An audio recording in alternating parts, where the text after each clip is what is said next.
Hey Vol community, Mike here to do a update. I wanted to first give a review of some of the stuff that I got from Hipgnosis. Again, thank you so much. It was a crazy big package. Up record. Okay. So I think in my opening video you saw my excitement for this one. This is fantastic. It actually sent me down the rabbit hole of Gene Loves Jezebel. They have a lot more albums than I knew of, and so I was checking them out on Spotify, and there's a couple that I definitely have to pick up.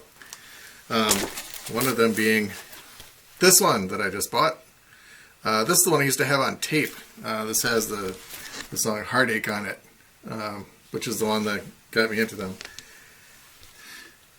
You know, I don't know about their fashion sense. That is a lovely brooch right there.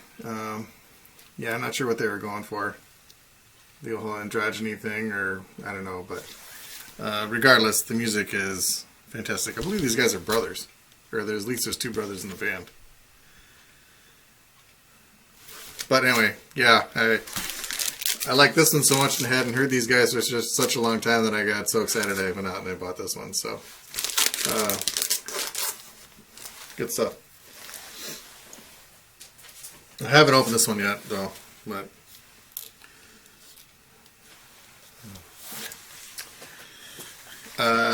Naked Prey. So I'd never heard of this band before at all, and this is God, I don't know what you call it. It's like country punk. You know, it's kind of a weird. Kind of goes across a few different genres. And at first I was like, what? But by the time I got to the album, I was digging it. This is, I would actually get some more of this. Yeah, it's punkish, but it's like kind of a folk country punk mix. It's really weird. But good. It's good stuff. The double Ravi Shankars are great. This one is like a live. It's kind of I don't want to say non-traditional, but it has a lot of different ups and downs in it. Less traditional than this one, which is just two songs, you know, two different ragas. But they're both fantastic. Both on that World Pacific label. I don't know which one I prefer. I kind of like him stretching out a bit, like on this one, but of course I like the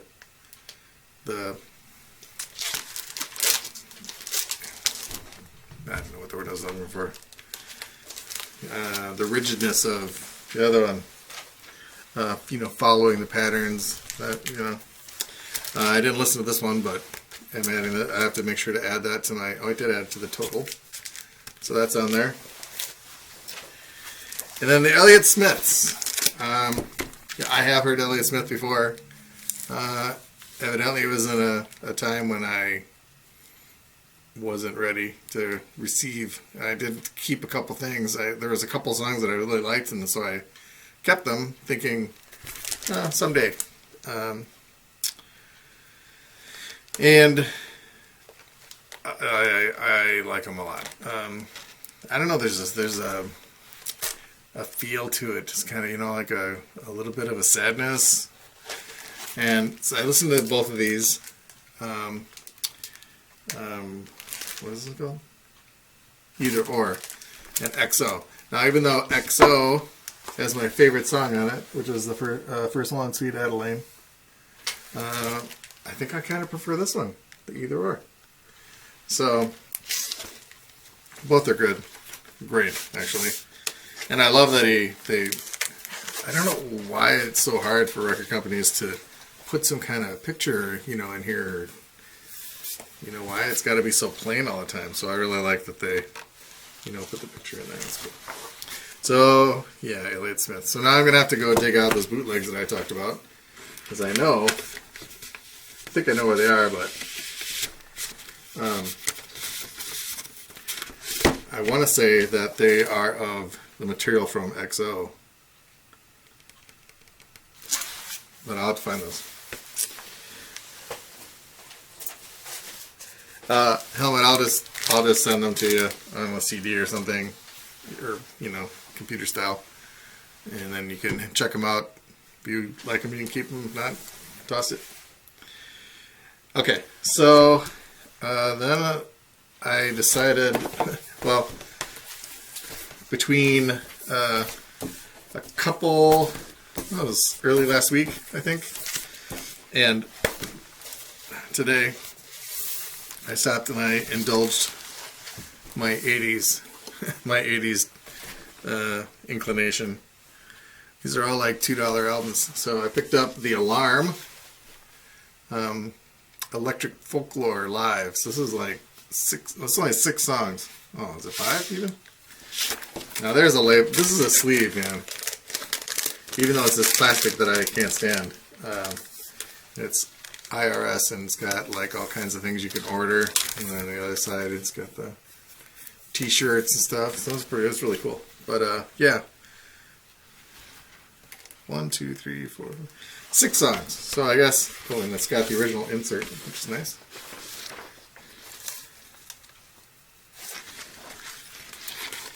$2. I love the Alarm album Declaration.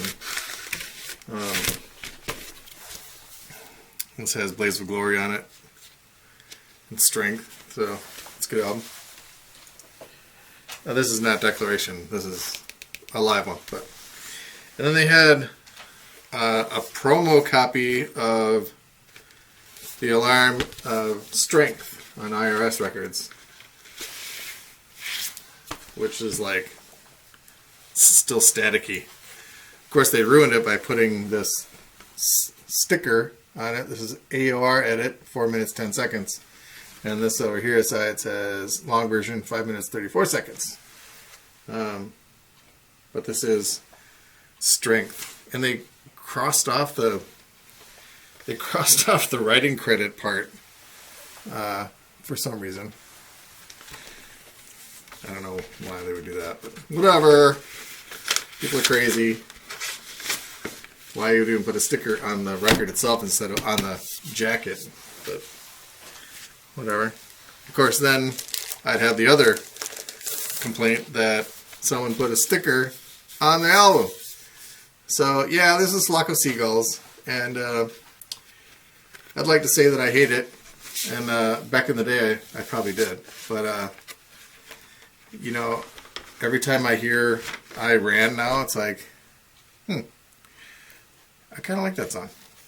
And actually, whilst perusing the 1001 albums that you should listen to before you die, this album's on it, and I kind of laughed when I got close to it. And then I listened to it, and I'm like, damn, that's not bad. So not one of those guys has the weird Flock of Seagulls haircut that you always see in the that they make fun of. So I'll have to check that out.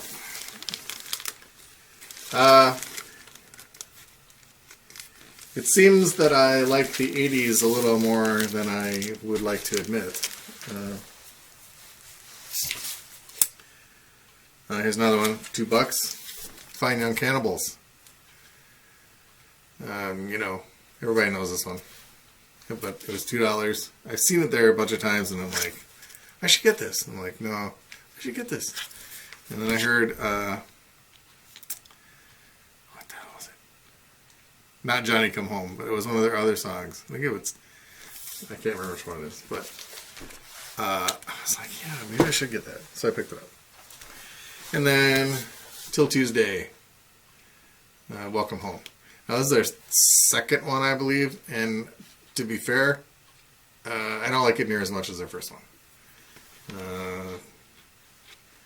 I love her voice, but these songs are not near as good as the songs on the first one. So be warned if you're a budding a fan of of these guys. The Till Tuesday album, the first one, which I have, like every song is awesome. This one's got you know, 3 or 4 that are really good, and some of them are like, eh. Okay, so then, oh, there's one more. Jean-Luc Ponty. I am a collector of Jean-Luc Ponty. I didn't have this one. This is from 75.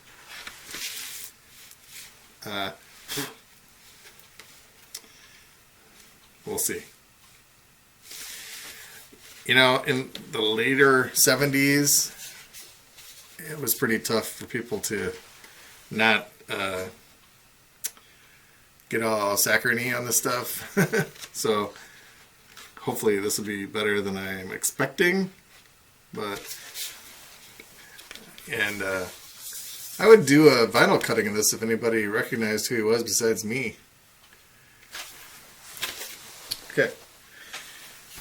Then I picked up this. Now, this was a total whim buy, and I'll tell you why I picked this up. So this is Her Manifesto. I had no idea. No idea. But there's a lot of references to Bandcamp people on the back of this. So I picked this up because I thought maybe it might be on colored vinyl. So we'll see. I have no idea, and I haven't researched this one to see if it's worth anything or worth listening to. Wow. It is sealed for sure. Here we go.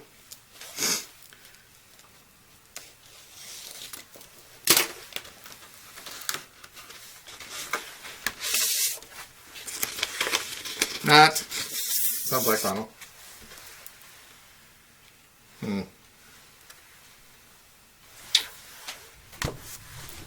So we'll give that one a listen.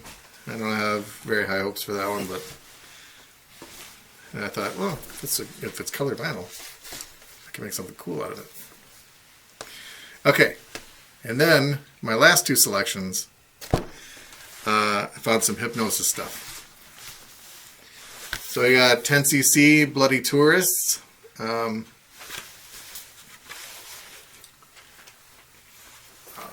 Light is brutal. I need to get like some better lighting in this room. Okay. Gatefold.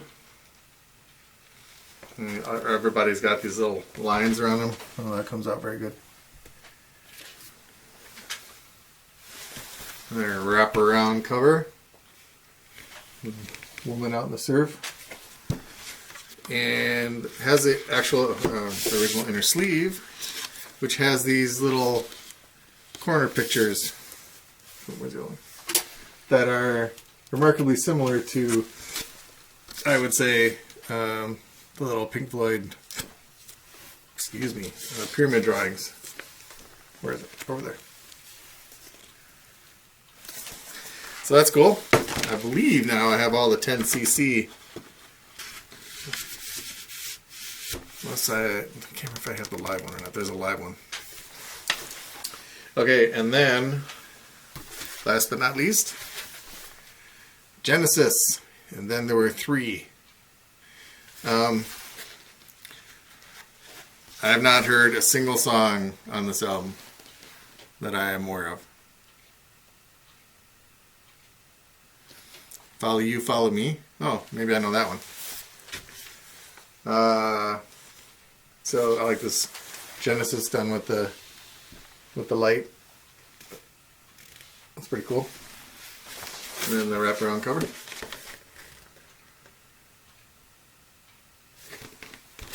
So 2 more. It's on Atlantic.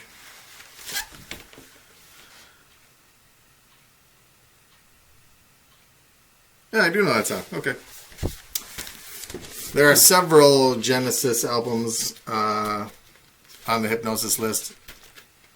I believe this may have been the last one that they did for Genesis. The prior ones are the ones with Phil Collins, Peter Gabriel, traditionally, and I will get all kinds of negative comments for this, but I don't really like old Genesis. I mean, I'll give them another try when I pick up those albums for the Hipgnosis collection, but I remember a guy in college was like, "Oh my God, dude, you know, this will blow your mind," and he played me a bunch of stuff, and I don't know, it just didn't do anything for me then. I can't say that I've listened to it in the past, 15 years or so. So maybe I will change my tune when I listen to some new stuff, or I listened to older Genesis recently, or more recently. Maybe I'll be more in tune with it. So, but yeah, so that was a lot of 80s stuff there, and 2 more Hipgnosis covers. So that's all I have for you. Thanks again, Bill. I really appreciate all that stuff. I've been listening to Ravi Shankar several times over. I was doing some studying and some project work for work, and I put those on and just kind of blissed out to him. It was really cool. So thank you again, and I think that's all I have for you. Bye, everybody.